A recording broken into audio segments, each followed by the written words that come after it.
Hey, everybody, welcome back to Strictly Speaking. You know, we talk to a lot of very serious people on this program, as you may have known. We talk to politicians, we talk to authors, we talk to, very serious people.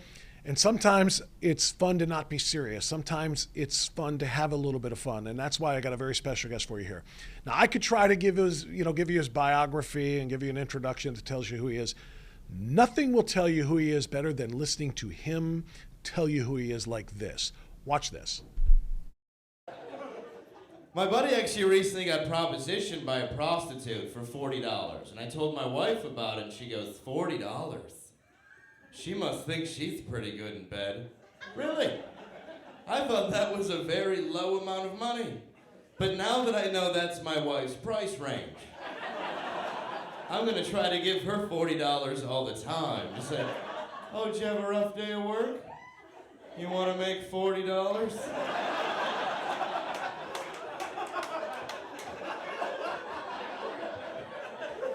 I see you put walnuts on my salad. That's a nice touch. You'll notice on yours, I put $40. What do you want for your birthday? I want to give you $80 and do you twice tonight. How does that sound? My wife wants kids right now, which is scary, and she's gonna get them because she has a vagina, and she is a trickster with that thing. And I used to want to be a father, but a couple weeks ago I had to go to my buddy's son's birthday party at Chuck E. Cheese. I had never been. It's located in the third ring of hell, basically, and it's for screaming demons running around. It's like Lord of the Flies. It's their own island. They worship a mouse who is their god. I was scared. I was standing there playing skee ball, trying to win enough tickets to get a vasectomy. The thing that I don't get is the arguments against gay marriage, because honestly, if they outlawed straight marriage, dudes would be dancing out the door. Just like, sorry, honey, I gotta go. It's the law. Can you imagine the newscast? Like, straight marriage is now illegal. Really? Free at last, free at last. In other news, antidepressant sales are down. Is there a correlation? I don't know. I saw some guy in the news arguing about gay marriage, this big fat hilljack in a Confederate flag shirt. He's going, if we let guys start getting married, people are going to start marrying animals and appliances. Where do you draw the line? How about just before animals and appliances? Right there. Seems reasonable. Plus, I could never marry an appliance, ever. They're too high maintenance. I don't know how to turn them on, and usually they're so loud, I can't even hear the television. You know what, in hindsight, I think my wife's an appliance, actually, now that I said that out loud. Dave Landau, comedian, actor, writer, and more. Dave Landau, man, thanks for coming on with us. Dude, that's freaking amazing. I love the timing, and I love the delivery, and I love the deadpan, and it's so good to talk to you, man. How are you doing? Great, thank you for having me. Yeah, that's that joke would be me too, probably now. It's a little bit older, but yeah, thank you. That was I was very buttoned up in that one too. I wanted to make sure I looked nice as I presented those jokes. You know what? And you're right. It would be Me Too now, but who gives a crap? I mean, Me Too's kind of dead, right? I mean, yeah. I was talking to a feminist, Dr. Naomi Wolf, about Me Too stuff just on a previous show.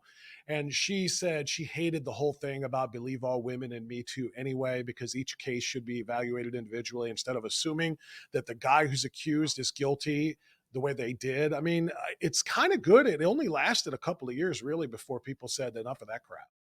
Well, yeah, the idea of believe all women was kind of hilarious, and then it just turned out you shouldn't. So now it's pretty much the movement of like, don't believe any women. So, yeah, exactly. It's like it just went back to like, don't take anybody at their word, and I don't know. It made it worse for everyone. It sucks. You know, it all just sucks. But yeah, you're right. It just didn't do. Everything's a case by case basis. Like you can't group people in. Some people are liars. Some people aren't. You know, it's sad, and it's such a serious topic, and it ruins people's lives. You know, both ways. Well, you know what? Let's talk about that a little bit. I got a lot of stuff I want to talk to you about, but let's talk about that for a minute because I love comedy. I love stand-up comics. I love going to comedy clubs here. I love when I go out on vacations. I go to clubs in other cities. When that crap happened, and I guess we could talk about cancel culture in general, but between the Me Too thing and certain things regarding religion, certain things regarding the trans movement of this country, there are some things like you said, oh, that would get me canceled today. F all that. How do you do it as a comic? Is there a line you won't cross because you're afraid of either being canceled or maybe even rushed on stage? That's how sensitive everybody has become. Has it changed the way you do comedy through the years? No, I don't care though. I mean, I guess that's the difference. Is I've kind of already been canceled in a way because I was on the Anthony Cumia show, then I was on Louder with Crowder, and now I have my own show. But it's like my voice isn't necessarily attacking anybody, and if there's a great way to put it where it's like my intention versus your interpretation. And I've had it where I've been on stage, like I did a joke about the trans swimmer who was the male to female, and I just say like Leah if Thomas, Leah right? Yeah. Thomas, that's her, yeah. And I said, if I were to compete as a woman, it would make no difference whatsoever. Like after one lap, the announcers would just be like, I don't know who this fat girl is. She's obviously has emphysema, her balls are hanging out of her bathing suit. And I just do a whole thing about how I would be a terrible trans athlete. And the joke's really about me. It's got nothing to do with her. And I've had people one time at a guy stand up, and he said, "This is the most homophobic show I've ever been to in my life." And this is like the third joke in, and he's pulling out his phone to record it. And there's like gay people in. I was near Seattle. There's people in the audience who are clearly gay and probably trans, and the whole room just starts booing him. And the guy Good. storms out because what he wanted though was his minute of fame of like checking me and like getting that video. And then Yep. he's storming out, and they stop him and they go, "You got to pay your bill. You can't just leave." And he's like, I may have overreacted. Can I go back in? They're like, "No, you can't go back in. It doesn't work that way. You don't make a scene and then get to go back in." So it's like some people are looking to be triggered without even realizing it because we now have this Oh, sort but of he realized it. He realized it, right? I mean, he that's why yeah, he pulled the phone out. He wanted to, like you said, have his minute of fame, and he wanted to upload something that would go viral to give him one clicks. And hundred oh my percent. God, look at the clout that I have now. That wasn't a triggered without knowing it, right? 100%. That's why the context that doesn't matter thing doesn't really exist because he was waiting for any context at all where I mentioned something that was triggering so he could pull out his phone and have his moment. They just hope the context doesn't matter and that you don't look deeper into it. But it's like comedy is about comedy. If anything is meant as a joke, you're holding a microphone, you're standing in front of people, it's a joke. Like I don't care. And I don't think and I think so many people are tired of it, and I think so many comics are tired of it that the majority are just done. Like we're just not dealing with it anymore. And yeah, you can get rushed on stage, you can deal with it, but I think the majority of people are just they're so sick of the shit. Sorry, am I allowed to swear? Yeah. I assume I Oh, am. you do Okay. whatever you want, man. This is a podcast TV and it's streaming television. We're good. So I don't want to get too lost into that joke because I want to come back to what you said about Cumia and Crowder and everything else, and talk about your career and what's happened there, and of course your new show at night now. But you just have to do this. You called Leah Thomas her when we talked about that at the very beginning. You said, "Yeah, the one, her." Um, do you do the pronoun thing if that's what they want you to do, or did that just slip out because the name Leah lends itself to a feminine name? No, if she wants to go by her, I'll call her her. I mean, that's just out of respect for somebody's human. She's a human being. If that's what somebody wants to be called, I'll call them that. I don't do the pronoun thing personally because I don't understand it. I don't do a he, him, she, shim, whatever. Like, I'm not. I'm No, not but if gonna do. somebody tells you that's what they want to be, you'll do it. Is what you're saying. If they want to, if you Yeah. want, Well, if a single dude or chick or whatever says, "No, I'm they them because I'm a little bit of both. I'm a little bit of everything, so I'm plural, man." You'll give them that, or do you just kind of no. no? I'm not No, I playing. won't. I'm not going to go to the extreme of they them, but it's like if you are a transitioned person who's like I'm a woman, then yeah, you're fine. You're a woman. That's fine. Like, I'm not going to fight somebody on that, but it's like I can't change every bit of vocabulary that I've learned in my entire life to help please somebody else. That's the reality. And I don't find that to be hate speech, but I'm not going to go, hey, they, or hey, it doesn't make any sense. It would be me lying to myself and that person. So Yeah. it wouldn't, it would be me doing a disservice and me not treating you like a human being. But if I was calling Leah him, it would be antagonistic because I'd be being disrespectful. So it's like, and not that I just don't think there's a reason. Like, look, if you want to be her, fine. You're an adult. You can be that. That's fine. Like, the whole kids thing's different, but that's an adult person. If you want to be a woman, okay, her. See, you're a nice guy. You're a very nice guy, and because you said you don't want to be antagonistic, I will deal with antagonism if it means being real. See, I like you said, I'm not going to change my vocabulary in the way I refer to things because you want me to. Like you said in a they them, I would call Leah Thomas a him. And I would say that because you are a biological male. Now, you can dress in whatever you want to dress in. You can take whatever drugs you want to take to make you feel like you're less than that. Every cell in your body is this. And to me, reality has to matter. And I'm an ass by general. I'll admit it. If you want to play charades, go ahead, but don't make me play with you. Reality matters. Objective reality has to matter, you know. And the weird part about this, dude, is that, you know, not him, you, when I say dude, but the weird part about this is generally speaking, politically, the party that says trust science, believe science, believe science. Well, here's an XX and an XY chromosome with the anatomy, and every cell is male or female, and they want to tell you no, ignore science, the hell with that. Whatever I feel like is what you're going to call me now. How does that work? It's sort of, to me, where it's, if you're, I don't think she should compete against females in sports. I don't think Agreed. that she should. I don't think that it's necessarily built in reality. I think it's something that you became. It's the same as if when RuPaul dressed in drag, it's like, I don't think you're a woman, but you were putting on a show. So it's, to me, if it's something that you want to be or you want to pretend to be or whatever, like, I was a fan of John Waters when I was young. I liked Divine. I thought it was funny and weird and goofy and strange. Like, I like the art of comedy. I'm more willing to just go, yeah, it's fine. I don't, it's not a hill to die on for me in that sense, where I don't want to have an argument with somebody about who they want to be, because it literally is, so it's meaningless to me to have that fight. Will Is the you way that I do would put it. Will you do comedy though, like based around that? You know, given the controversy and the way it is. I mean, like you said, the one you did, it was more poking fun at yourself. You know, the fat dude Yeah. with the hang. Will you do that though, even though it might quote unquote antagonize somebody in the trans thing? Like the dude, I'm glad what you said happened in the situation where he's like, "Oh, this is homophobic" or whatever else. Yeah. You're not gonna avoid that stuff though, right? Never. If something's funny, it's funny, and if something's meant as a joke, it's meant as a joke. I would never. I'm never gonna cater or pander to anybody. That's the weakest form of comedy. Is there a thing though, like I'm a fan of Jeselnik.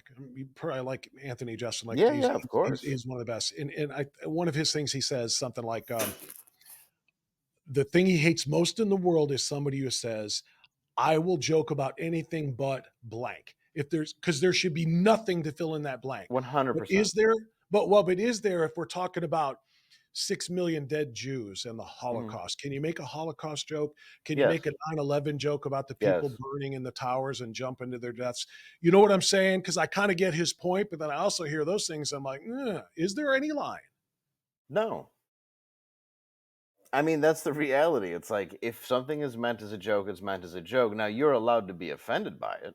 You're allowed to not like it. You're allowed to be bothered by it. I mean, that's the problem too with a lot of these situations, is you don't have to accept anybody for what they are, who they are, and it's like, they don't, people shouldn't have to make you accept them either.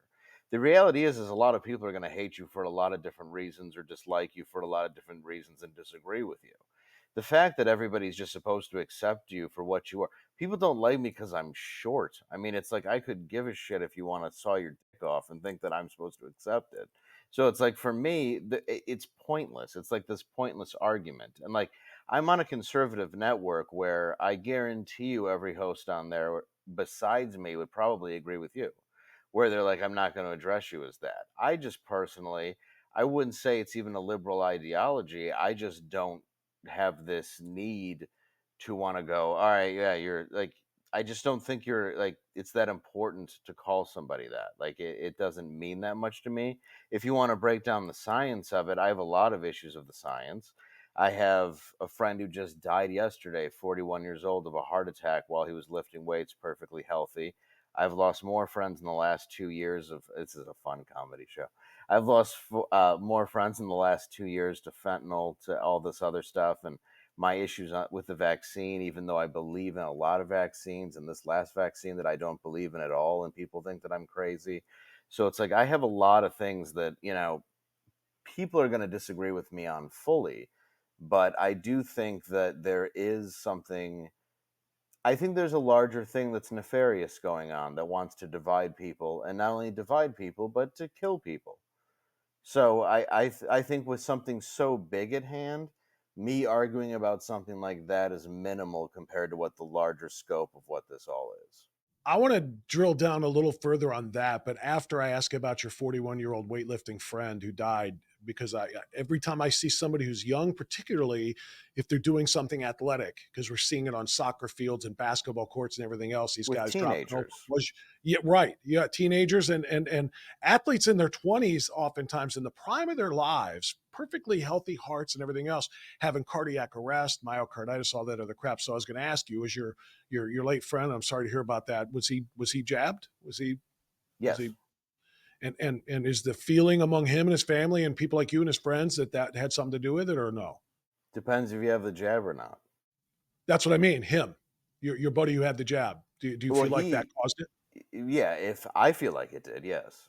Yeah. And anybody who hasn't had it, for the most part, feels like it did. And then the people who have just had one are suspicious.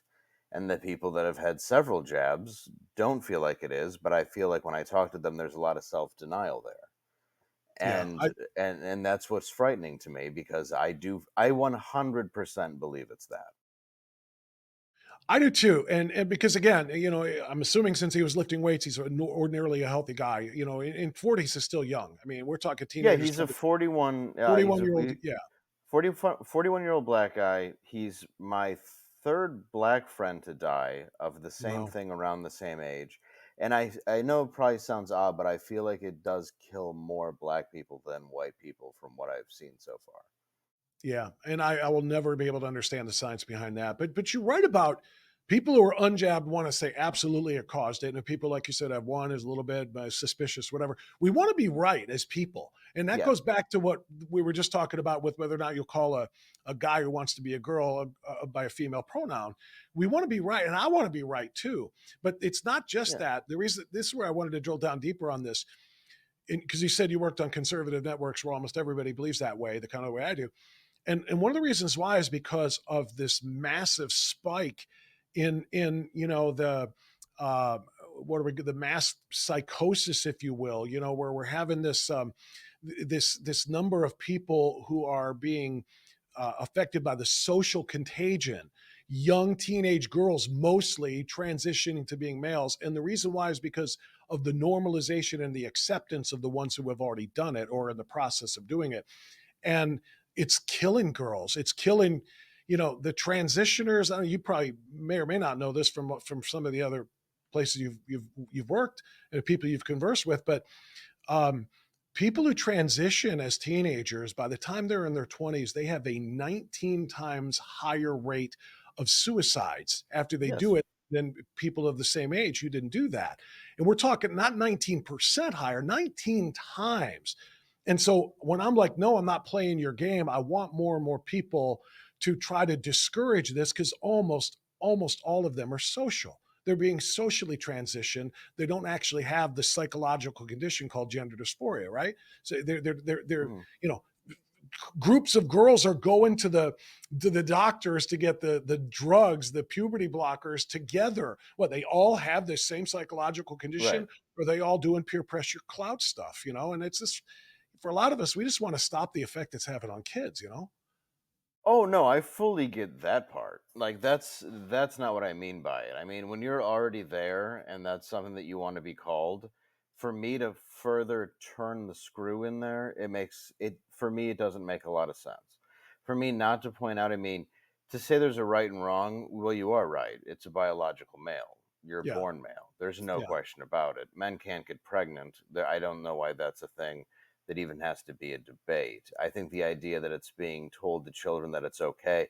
At this point, it's like baggy jeans when I was in high school. You're doing something that's to be liked, to be popular, to be socially accepted. And it's also part of a larger scheme to not breed or procreate, which also to me falls in line with the vax thing that happens to be killing people.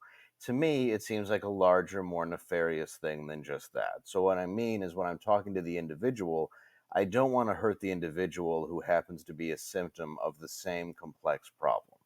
Where I understand the need to go after the larger deal, but Yeah. to go right at that person in just that sole person doesn't make as much sense to me as going after who's causing this entire thing. I mean, whether you have the Bilderberg saying, let's wipe out 90% of the population, whoever it is, there is a God factor that I believe in. And there is something to a value of human life that I very, very dearly believe in.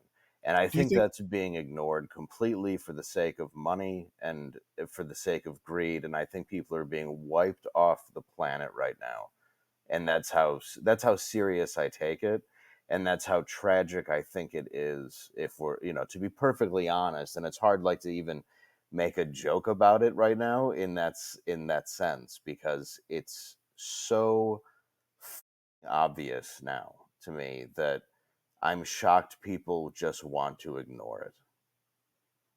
you talked twice now about bigger nefarious things going on here, and then you mentioned Bilderberg. Who do you think is behind this bigger, massive, divisive plan that you're talking about? I don't know. I mean, there's certainly a great reset that people talk about. And then if you say George Soros, people laugh at you.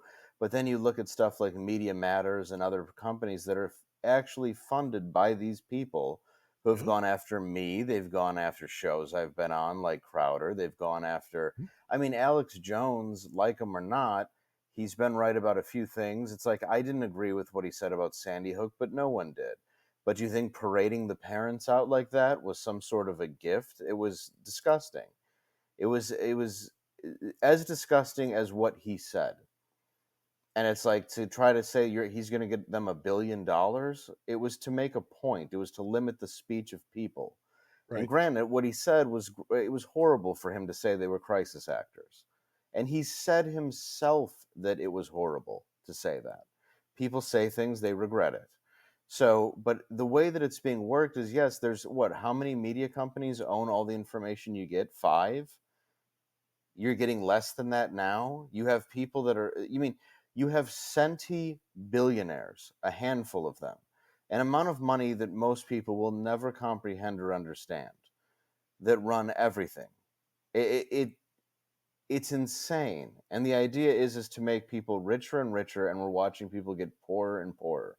And I don't know who runs it all, but I would imagine it goes hand in hand in every way. I mean, and you can look at a few of them. I mean, you have Bill Gates, you have Yeah. people who are invested, I mean, in Pfizer, in vaccines, in health, in and that's the problem, is you have that too with the Conservative Party, where, and I'm saying this as somebody who is right leaning, we don't want any form of socialized medicine because we're terrified of the government being involved in it.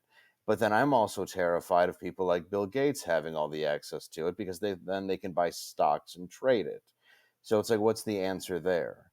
Like, there's always somebody profiting off of life and death, and the whole, so I don't know who's profiting off of it, but I know that we have a corpse for a president, and I know people are dropping dead. I know we ended up being locked down for a year. I know I've watched tons of businesses close, and I know that somebody's making money, but it sure as fuck ain't me and you.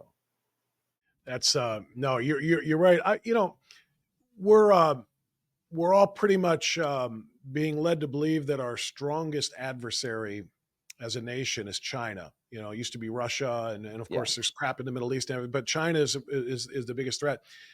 And for COVID to have happened the way it did, and then for the mass formation psychosis took over on this element too, which was the jabs. I call them poison darts because that's what I feel like they are I agree. at everybody's arms.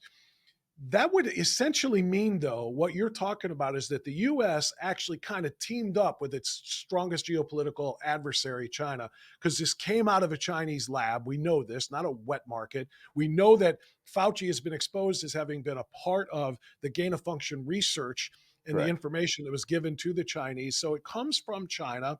Then, of course, the entire world goes on lockdown. Everything we have had happen here happens. Then it's, oh, here's the savior of it all. Trump comes in with Operation Warp Speed. Take this, take this. It's going to be great. It seems like, when we talk about globalism, it has already infected everything right now. If China and the United States teamed up on this thing to either reduce the world population or expand tyrannical control, I suppose, of the globalist elites. I don't know if that's going too far. What do you think? No, I think the World Health Organization, there's meetings where people have slipped up and brought up stuff like that. I can't think of her name off the top of my head, but there's videos where there's people admitting to that. I mean, to the fact that they're trying to wipe people out. I mean, no, I don't think I don't think that's a conspiracy. I think that's just the reality. And then if you look, there's a laptop that has plenty of the information where America has been in bed with China, to the point where, look, we have a president that's been in bed with China. The facts are there. We know that people have profited off of it. We know that we've been in business with them. And then we did have a leader in Trump who was actually trying to do something with a little bit of unity. But the reality is, and again, a lot of people just don't want to admit it, he did screw up with the vax thing a little bit. He did agree with the Totally. shutdowns where he sure as hell shouldn't have. And that's something where the problem is people have this blind allegiance to Trump, that they're not willing to look at where he made an error. And that doesn't mean that he won't correct them. And that doesn't mean that he wasn't a good president.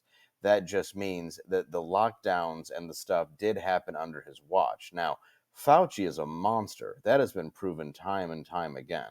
The fact that anybody would listen to a word that comes out of his mouth now, I mean, the guy's killed more dogs than Cruella de Vil. He's one of the biggest pieces of shit. Everything that he's been involved with, whether it's AIDS research, if you look back to his past, it's alarming the amount of stuff that he has had his hand in that has caused more pain and suffering than helping anyone at all. And I don't think there's actually much proof of him doing any doctoring besides being involved with like the creation of just viruses and death. It's terrifying. And then it's like, then he has a movie on Disney about what a wonderful human being he is. Oh But God. which is just another giant Highest way. paid, highest paid employee in the entire federal government. Right. 550 some odd $1,000 a year. I mean, more than the president, more than anybody else. And I think, is he still getting paid, even though he's not like quote unquote active? I think he's still getting paid. I believe he's still getting paid, yes. And Yeah. that's what's amazing is that's the highest paid at 550,000, but all these guys live in women, Pelosi's and everybody else live in these multi-million dollar homes because they're all allowed to take legal bribes. They're Well, I would like all to know. I would like rich. to know how much stock Pfizer and Moderna and BioNTech gave Anthony Fauci. I would Oh, I would love love to know I would because oh. Or J&J. I'd like to know any yeah, of it. Yeah, yeah, that's publicly traded. I mean, it's got to be a fortune, man. It's got to be. And that's just on top of what he's making as the salary.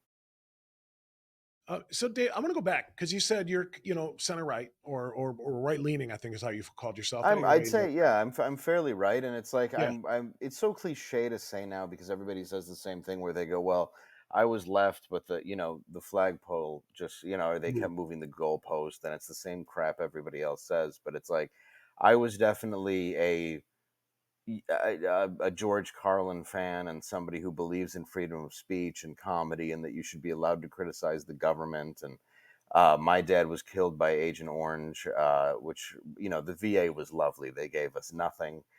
And that led to my mom's suicide. So it's like I have this like darkness and I have this very, Wow. very healthy distrust of authority and government. So the idea that anything moved. It really didn't move for me. I've always felt the same way. That's why I don't trust any of these people or any of what they're telling us to do, because these were the same people that said, we're just going to spray the fields so this way we can see the Viet Cong. And that killed my dad. The same people that killed people in World War II with mustard gas. We love giving shit to people before it's tested and then saying sorry later, because we don't give a shit about our citizens.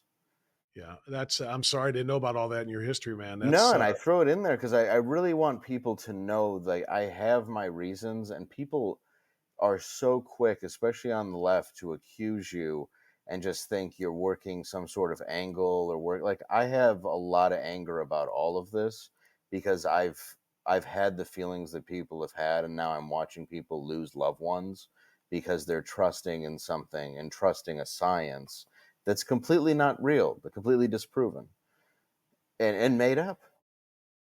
Yeah. No, it's all of the above. I agree. Dave, I want to go back to you being on the right and working with Crowder, of course, big time conservative guy. I hated the fact that you guys split up or that you left, and I want to ask you what happened. But I've been a fan of Crowder since Obama got the Nobel Prize and he made that music video about Peace Prize, doing some dips, Peace Prize. It was hilarious, one of Yes, the yeah, funniest yeah, things yeah. I've ever seen. So I've been following and watching him for a long, long time because of that, and I love the fact that you had such a role there too. What the hell happened? What W- happened that made you depart? We had a contractual issue that I had some personal stuff going on in my house, and he had some personal stuff, and he threw a contract at me that was highly disrespectful. And it sucks now because looking back on it, I did an interview where I said he wasn't funny, which I take back, and I was very, very pissed off, and I had the right to be pissed off because he was doing things that he shouldn't have done. He was doing stuff that went against what he believes in. But in hindsight, I wish that it would have just worked out. And the reality was, is he was throwing out a hypocritical contract the same way that he blamed Daily Wire. Except the reality was his contract to me was far worse than anything Daily Wire was offering him. Did you sign And it, or no, that's why you left because you weren't going to sign that? no, I was threatened for months to sign it or I would be fired, and all this other stuff came into play, and it was it was just a matter of a little bit of control and some other things that sort of So when personal you say, between me and him. Dave, when you say he did stuff that kind of is, contradictory to what he believes in, is he fraudulent? Is the conservative shtick of his just a show? Are you saying that, or is that too much? I mean, I don't want to answer it right now, but you know, it's hard to talk about it now. Like, I really just, Okay. I would like to have a conversation with him face to face before I talk about any more of it, because it already went far enough, I think. And then watching so many people bury him in the media, because so many different stories came out, and a lot of people thought like, oh, is that me? And I was the one who publicly said what I had to say. I didn't hide behind any papers. I didn't hide behind anything else. I just said what happened. And the main thing is, yes, if you're going to call somebody out, or as he says, call somebody to the mat and call them big con for giving you a contract, and then you're going to make your own employee, you know, do something that's, I mean, a worse version of what you're calling them out for. Yeah, it's hypocritical. Yeah, I get it. I get it. And we don't have to go any deeper on that. I do want to go a little deeper, by the way, on what you said about your dad, and then what led to your mom's suicide, because you've done time, right? You actually did a little bit of time, not in a prison, right, but a jail. And Jail, a lot of and that was messed up. You were messed up because of some of the stuff that you're talking about, your family stuff, right? yeah, I've done. Mainly, it was all as a juvenile, but it was jail, rehab, mental hospitals. Yeah, And I'm assuming you had some addictions going on because of the dark shit that you dealt with, right? I mean, with your yeah, yeah. 13 arrests. I've been sober for 14 years, and yeah, it's pretty amazing. But yeah, it was a lot of that. All drug stuff or anything violent or? No, no violence. All drug and alcohol related. So how'd you The get only over it? when I was 27, I finally just sort of hit rock bottom. I was married at the time, and I finally got a DUI. And I looked at my face and my mugshot. I sell it on a T-shirt now, but I looked like Pablo Escobar, and I was just looking at my dead eyes and just how like what a mess I had become. And I See if you can just pull up the T-shirt. I you want could to see the Pablo T-shirt if you can I pull it up. haven't sold it yet online yet, but if you do look up Dave Landau's mugshot, you probably can find it. I have like a mustache and a goatee. An attempt at it. I was very is it's sad. And Mugshot. Look up Dave Landau mugshot and see if we can yeah, pull this up real quick just so we because the can kind of get juvenile ones I couldn't get. When I went to get it, Artie Lange and Anthony Cumia had theirs, and when I was on the show, they're like, "Can you get your mugshot?" So I walked into the police station in Detroit, and I was like, "Hey, I need my mugshot," and they go, "You want it, taken off the, you want it taken off your record?" And I was like, "No, I need like a photocopy of it." And they said, I don't understand. And I go, "I'm on the Artie Lang." And before I could even finish that sentence, they go, "I get it." And this guy just goes and grabs my mugshot. But yeah, I Awesome. was arrested a bunch. But yeah, it was all alcohol related because that's mainly what they could test for then. But yeah, I was arrested 13 So you might times. have had one of the all-time great mugshots until Trump's, right? You had to love Trump's. That's why I threw it on a T-shirt and added legend because Trump's was yeah, Trump's was pretty spectacular. He's searching over it. We're not finding it. We tried Dave Landau mugshot T-shirt. Let me see if I can text it to you. Oh, there's a cartoon version of it. Is that a caricature version of it? Is that? There's a lot of people who have Oh, that made no, that's caricatures. you as Matt Foley. That's you as Matt Foley. Okay, Yeah, which is pretty funny in its own right. But yeah, we'll yeah. see if Let we me can grab see. that and throw it on here. I'm sure I can find it and send it to you. Yeah, but no, I mean, do you take anything from your time while you're trying to type that out and send it over to me? And I appreciate that. Do you take anything from your time as an addict and 13 times arrested and doing time and all of this stuff?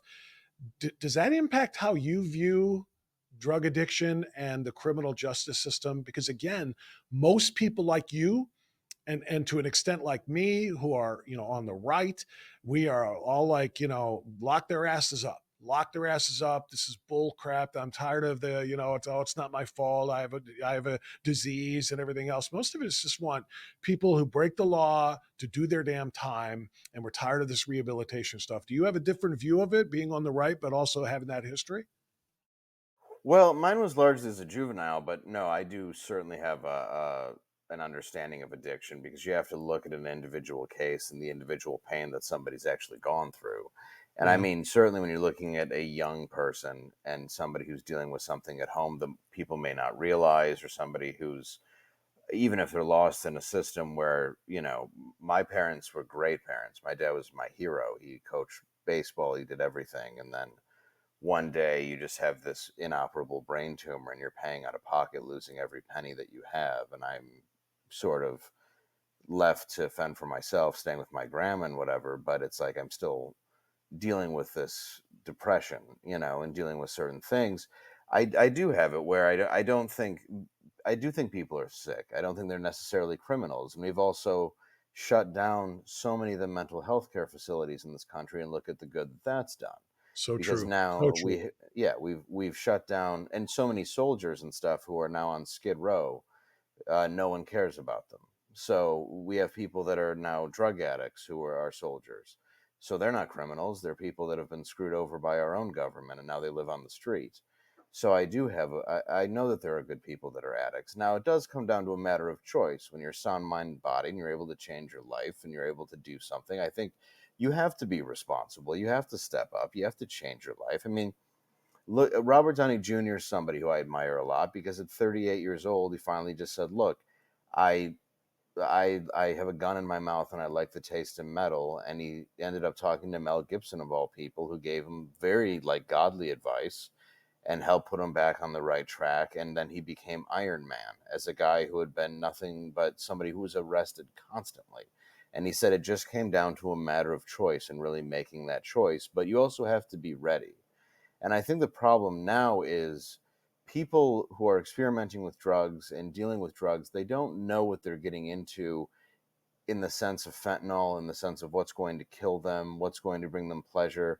We're living in a society where dopamine is on your phone, where you're so badly wanting to be liked, you do want to go out and get like a sex change, like you said. That's another form of addiction. Like we're being trained to be dopamine addicts no matter what that is. Whether it's your phone, your TV, whatever it is, everything is just dopamine, dopamine, dopamine. So I have a huge, and I know so many people with giant hearts that are massively addicted because they've been through this amount of pain, and then they're not any weaker people. Some of them are the strongest people that I know. They've just been dealt a really rough hand, and unfortunately, that's their coping mechanism. And the criminal justice system is a shit stain. It's designed to keep you in it. All it wants to do is put you in there and have a rotating door that never lets you leave. And that's the problem. It's not about if the criminal justice Talking system. specifically about addicts, right? Not about violent criminals and that kind of. You're No, talking about addicts. no. But let's say even a violent criminal. Let's say it was actually What about designed. dealers though? Dave, let me ask you, what about the dealers though? Because I have a certain level of sympathy for the people you just described, including you. You were dealt a pretty crappy hand, obviously, with everything that went down with your family, and you were where you were, and you paid some prices and so forth. But it's not you as much as it is the dude who supplied you, and the dude he got that from, and all the way to the cartel or what the hell ever.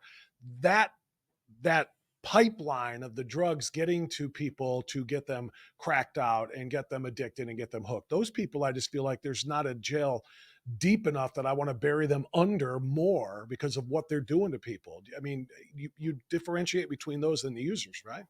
Well, I think anybody's allowed to make a mistake in life. I certainly do, and I think that there's somebody who gets a second chance, and if you're allowed to use that second chance to help other people and to better them, I believe you should get that second chance. I'm Now, okay with that too. I'm not talking about the one timers. The one guy okay, who sold a bag.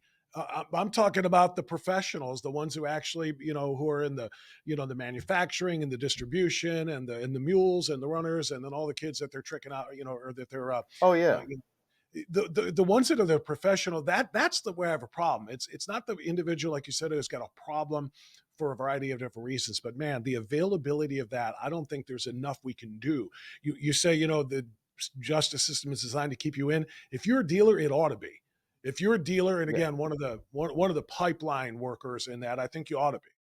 Well, I think it should be designed to keep you. I mean, it's odd to say, but I mean, it should execute you.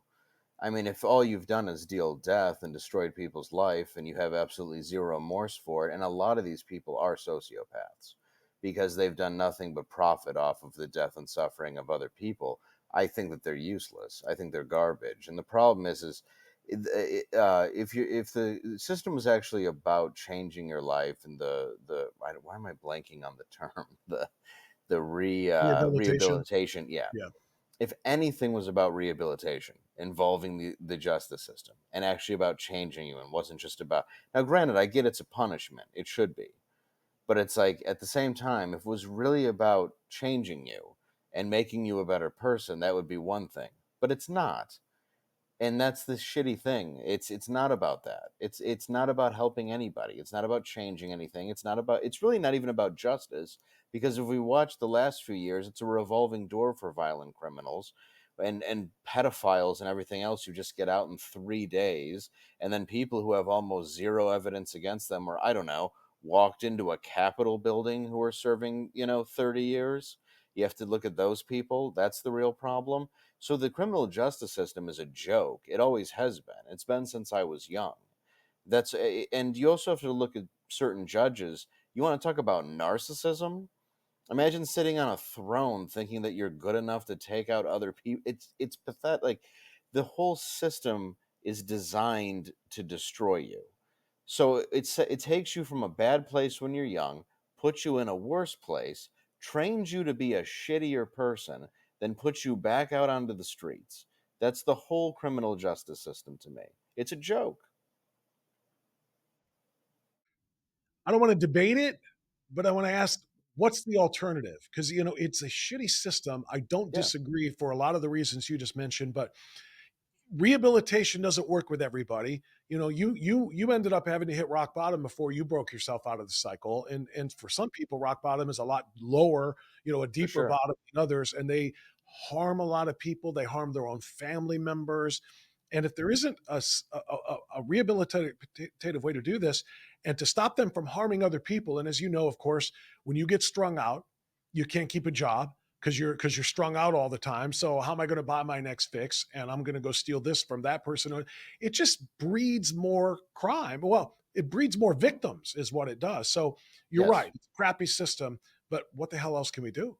Oh no, if you're a chronic relapser who's going to do absolutely nothing to change your life, especially as an adult, and now you're risking DUIs, smashing into people, killing families, robbing people, looting people, I mean, sorry, you do belong behind bars. Then it becomes an issue of a taxpayer and everything else. I mean, but then there's so many levels. Then you talk about for-profit prisons. A for-profit prison is not designed to help anybody, though, except for the people who run them. That's a Yeah. serious issue. So that's a problem that I absolutely find disgusting. But I agree with you. You know, I feel like there are first timers, second timers, stuff to deal with addicts and stuff that they've been through. But the problem is we do have to have some sort of healthcare facility for mental health, for drug abusers that actually is able to work. And there are programs out there. It's just the person has to be strong enough to work them. And that's the truth. And unfortunately, there are a lot of idiots out there, and it's just not going to work for everybody. I mean, I hate to be that bleak, but it's like some people are going to die on the street because unfortunately that's their destiny they've set up for themselves. I mean, I just don't think that every single person should be punished the exact same because they're different. But I think the people that you're right that are bringing the drugs into this country, that's a huge problem. But the war on drugs has done nothing to help that. And everything is getting worse. And you kind of go, how are the drugs getting here? How is this much fentanyl getting into our country? You just beat me to the point. I was going to ask you about fentanyl because it's not just fentanyl. It's being cut in with everything, every other drug. People think they're taking one thing, which is bad enough or whatever, but it's fentanyl. And then, of course, it's called, oh, another fentanyl overdose. Multiple, you know, I don't know how many deaths we have by fentanyl every single year, but so many of them are not overdoses. It's one dose. It's one dose. It's, in other words, it's poisoning. Somebody's been poisoned. That's why I go back to the dealers. Whatever steps there were in that chain to get that poison into somebody's hands where they think they're taking a, some opioid or another, and it turns out to be fentanyl, or it's, they're smoking something that's laced with fentanyl and it's killing people on the first time they even touch it. Again, I think you're right. You said it earlier. These people ought to die. Anybody that's a part of that production ought to just be executed. Yeah, it's a dirt cheap product that comes in, and the problem is they have pill presses now. So you can pill press it into Xanax, you can pill press it into That's what I was trying to say. hydrocodone. Yeah.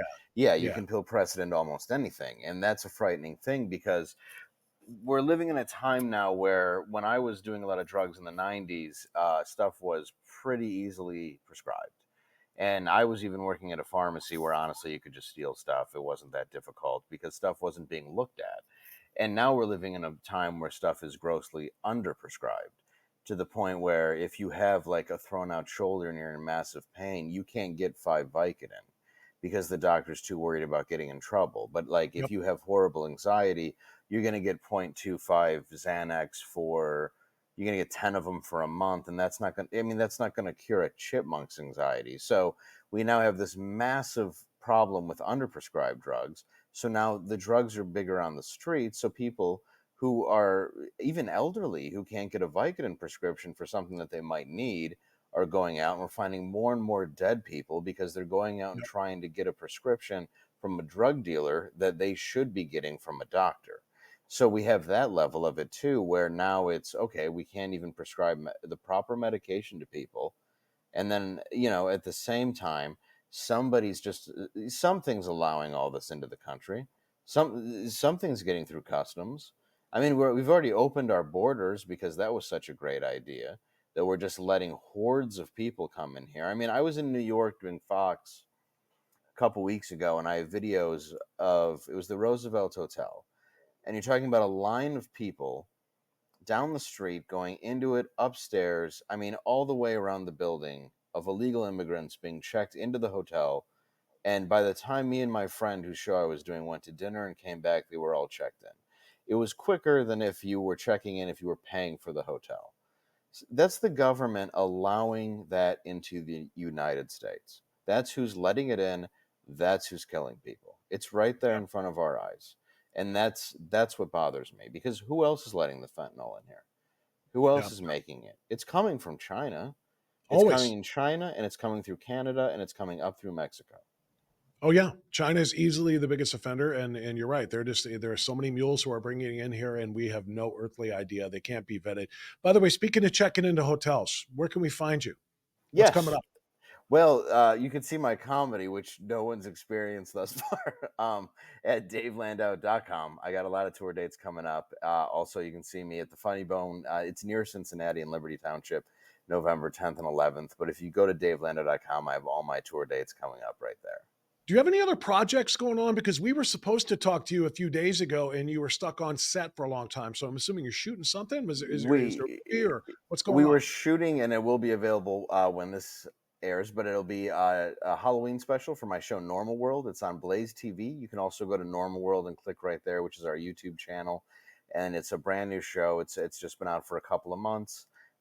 We do conversations just like this, have different guests in studio. It's sketch comedy and conversations, just about everything that's going on in the media, whether it's pop culture, politics, news. We have musical guests, comedians, and we're just trying to reinvent late night by bringing kind of a whole new element to it where we can actually talk about things. And Are it's comedians? Are you guys like all tight? You guys in the stand-up world, or are you competitors more? Because I just kind of wonder because it's got to be hard, and maybe it's because I'm not a creative guy and you are.